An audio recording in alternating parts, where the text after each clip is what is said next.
I get a lot of questions on what credit card should you get to maximize your travel. Before I answer that question, I want to take a step back and I'll walk you through my rationale. If you're in business, it's likely you've got a number of different expenses, from company meals to maybe car rent, office supplies, computers, and marketing in your business. The truth is we all have those expenses. Now you could choose to put that on any credit card or a debit card and you would just get whatever that is. Or you could get really strategic. I'm obsessed with optimizing every area of my business, and so my spend is one of those areas I look at it. Now, I want you to be very, very careful. Credit cards are not a great thing. They're good if you pay them off every single month and understand them for the tool that they are. So I am completely against credit card debt, but if you're going to spend money on a card, you pay it off every single month, why not get really cool travel benefits? So the first thing you understand about credit card rewards points is they're not all the same. They function like currencies that are all worth different dollars amount or penny amounts per dollar spent. So what you want to quickly figure out is which currencies are most valuable. I'll give you a really simple answer for that. There's 4 primary currencies out there. Amex has American Express membership rewards points. Capital One has got their own points. Citibank has Citi Thank You rewards, and Chase has Ultimate Rewards points. Those are 4 different types of currencies. Those currencies you could transfer to their travel programs to get really cool travel benefits that you might not normally want to pay for, but you'd actually get them for free using your points. Beyond the currencies, there's actually hotels, there's certain airline cards, and those could benefit you. The beauty of the currencies is you can actually use those directly for travel and they transfer out to many of the others. You always want to make sure the expense that you're paying for, you're using a card that maximizes that reward so you can do more stuff faster.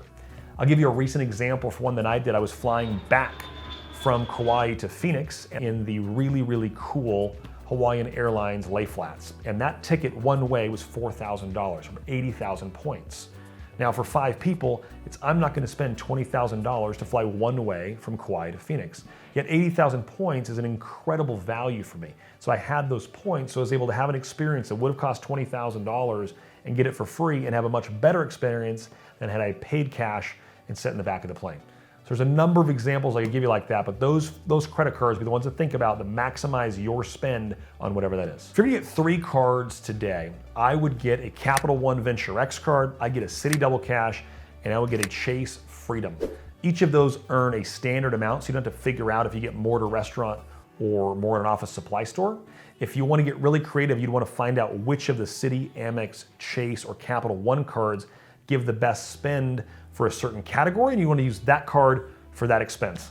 We'll film a future video and walk you through more complex strategies so you can fly to really cool places, do really cool things for free. I just got stickers that I place on the bottom of my wife's card telling her if it's groceries to use this card, if it's gas, it's this card, if it's a default situation where there's not a bonus, use this card, if it's office supplies, use this card. So recently I was sitting with a friend and they actually had a Hilton card that actually gives them 6 or 10 or 14 points when you spend at a Hilton. They were really excited.